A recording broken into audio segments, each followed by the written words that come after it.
বলে মনে হবে এই শহরকে এই এলাকাকে পূর্ণভাবে তারা ধ্বংস করে দিয়েছে।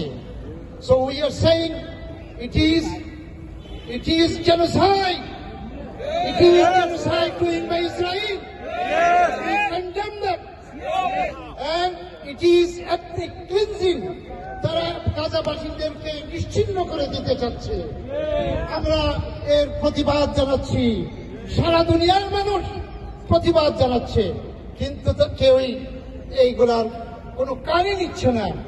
ইসরায়েলের গভর্নমেন্ট নেতানিয়াহু তারা সারা দুনিয়াকে বৃদ্ধাঙ্গুলি দেখিয়ে তারা এই হত্যাযজ্ঞ চালিয়েছে।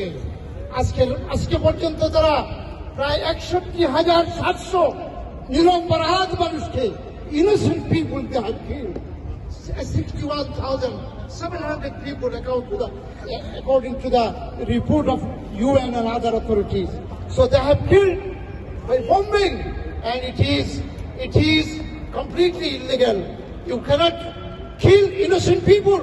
You cannot kill children and women. You cannot destroy hospitals, schools and other places, worship places.